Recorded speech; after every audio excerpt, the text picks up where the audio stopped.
Monsieur le Président, Monsieur le Ministre, Madame le Secrétaire d'État, chers collègues, la Commission des finances et du contrôle budgétaire s'est réunie le lundi 29 décembre 2025 sous la présence de M. Chérif Ahmed Diko, président de la dite commission, à l'effet d'examiner le projet de loi numéro 22/2025 portant seconde loi de finances rectificative pour l'année 2025.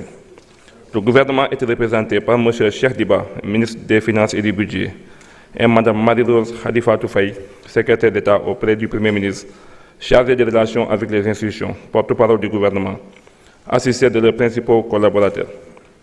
Ouvrant la séance, le président a, au nom de la Commission, souhaité la bienvenue aux membres du gouvernement ainsi qu'à leurs collaborateurs. Il a par la suite invité le ministre des Finances et du Budget à présenter les motifs qui sous-tendent le présent projet de loi.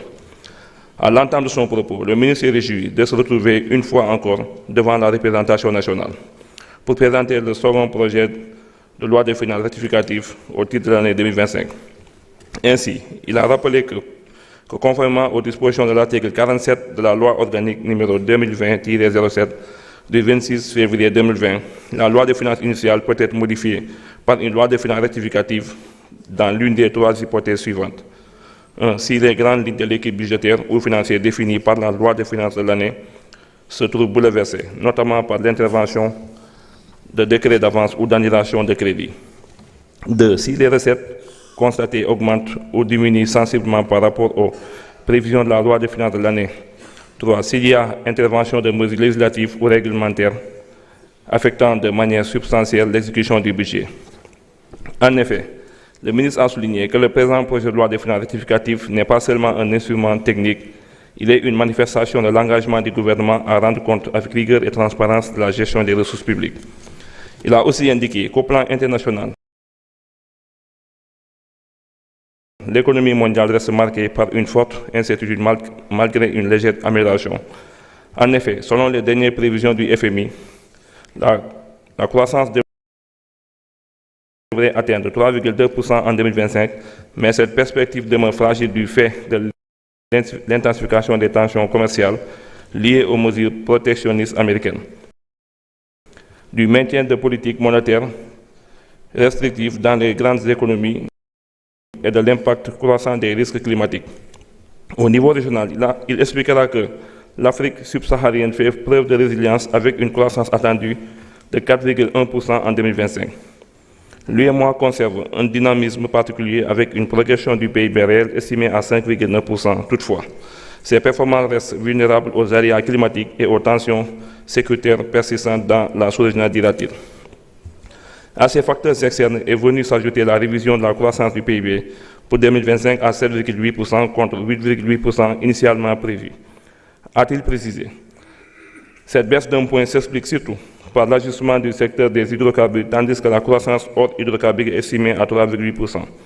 En plus, au dernier trimestre de l'année 2025, l'exécution budgétaire fait apparaître, selon le ministre, des changements notables venant s'ajouter à ceux déjà actés à travers une première loi de finances rectificative pour l'année 2025.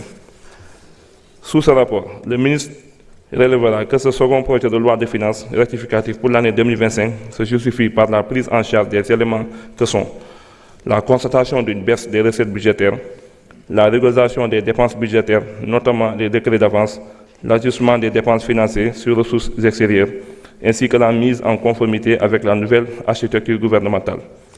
Relativement à la baisse des recettes budgétaires projetées par la LFR 1, il dira que les moins-values de cette recette interne et externe sont attendues à 137,8 milliards de francs CFA. En bonne pratique budgétaire et corollairement à la baisse des recettes, la révision à la baisse des projections de dépenses pour l'exercice 2025 devient une exigence pour le maintien de l'équilibre budgétaire. Selon le ministre, ces ajustements concernent aussi bien les ressources internes qu'externes.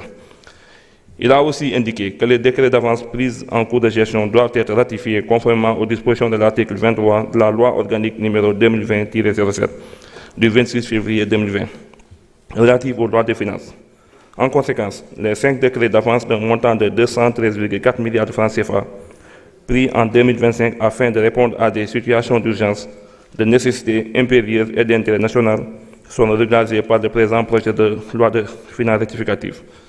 Par ailleurs, le ministre ajoutera que des besoins supplémentaires urgents de crédit de l'ordre de 56,8 milliards de francs CFA se révèlent indispensables pour la prise en charge de nouvelles dépenses jugées incompressibles telles que la prise en charge des salaires de SONAGED et le paiement des prestations des concessionnaires de nettoiement pour 6 milliards de francs CFA.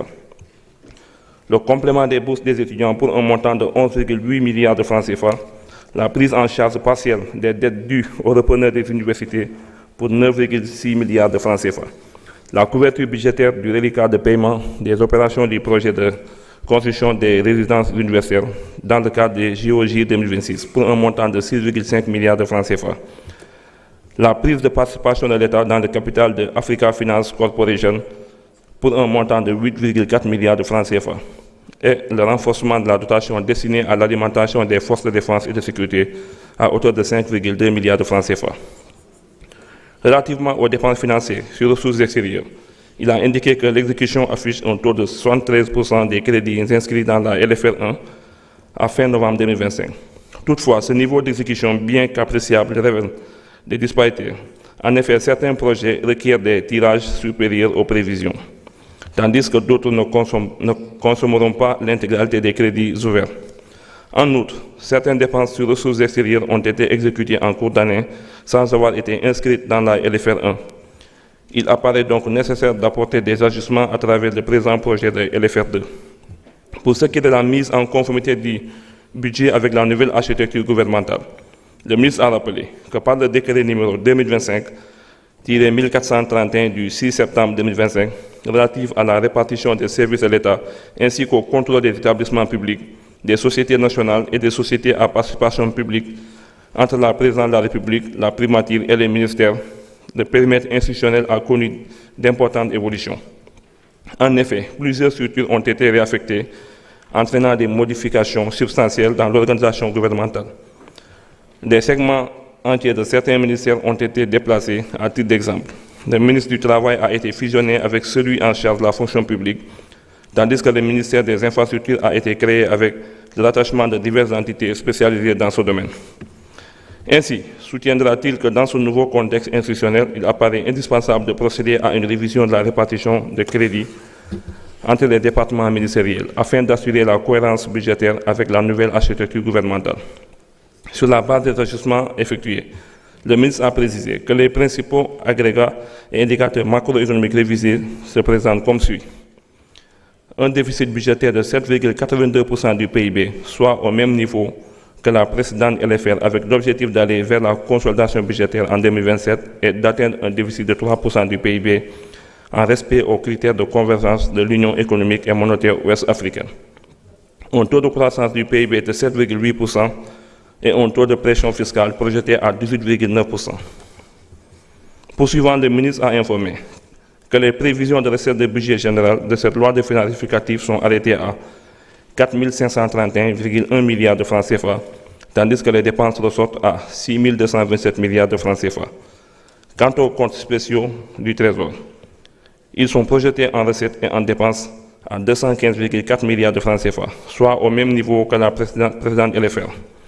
Pour conclure, il dira que le présent projet de loi de finances rectificative maintient inchangé le solde budgétaire global défini par la première LFR à 1 695,9 milliards de francs CFA, correspondant aux 7,82% du PIB susmentionné.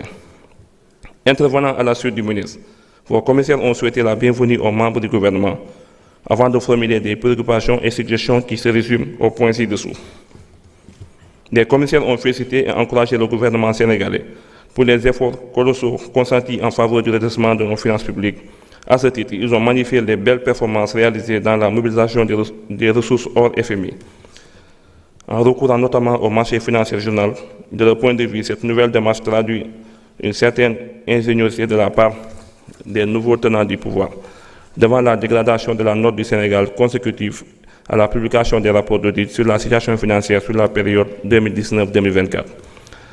Dans le même sillage, certains commissaires ont salué l'intervention du second projet de loi de finances rectificative 2025 en examen, qui trouve d'ailleurs son fondement dans l'article 47 de la loi organique numéro 2020-07 du 26 février 2020, relative aux lois de finances, aussi soutiendront-ils qu'il s'inscrit dans une logique de transparence, de réalisme et de responsabilité budgétaire. En outre, ils ont considéré que l'examen de ce présent projet de loi de finances en procédure d'urgence n'induit aucunement une violation du droit positif, d'autant plus que le règlement intérieur de l'Assemblée nationale la prévoit expressément. En revanche, d'autres ont regretté l'examen de ce texte financier si important en procédure d'urgence. En effet, ils ont estimé que le délai imparti était insuffisant pour permettre un examen approfondi de ce second projet de loi de finances rectificative pour 2025.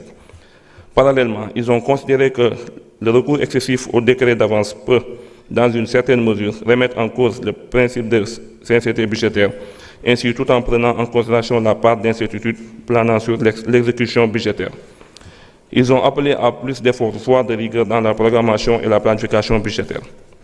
Sur un autre registre, en plus d'une requête sur le montant précis du déficit budgétaire en 2024, le ministre a été interpellé sur le montant exact des emplois rémunérés en 2025. Il a aussi été interrogé sur la période où le rattachement de recettes d'un montant de 200 milliards de francs CFA a été effectué entre 2023 et 2024. Enfin, de manière plus spécifique, les commissaires ont souhaité davantage d'explications sur les dispositions prises pour une bonne campagne de commercialisation de l'arachide. Reprenant la parole, le ministre des Finances et du Budget a salué le bon déroulement des débats ainsi que les pertinentes problématiques qui ont été abordées. Il a également magnifié ce moment fort d'expression de soutien et d'accompagnement de la part de vos commissaires, tout en les remerciant par leur prière, félicitations et encouragements. Abordant le second projet de loi de finances rectificative 2025, il a d'abord rappelé qu'il a été pris sur le fondement de l'article 47 de la LOLF. En effet, il faudra ainsi noter que le remaniement ministériel intervenu le 6 septembre 2025 a perturbé l'architecture institutionnelle à tel point qu'il fallait prendre des mesures, notamment des arrêtés et des décrets de transfert de crédit, pour adapter l'exécution budgétaire à cette nouvelle réalité institutionnelle. Il a également précisé que des décrets d'avance ont été pris pour prendre en charge les besoins urgents des populations. Il en est par exemple du fonds de calamité pour la provision et les imprévus pour un montant de 8 milliards de francs CFA.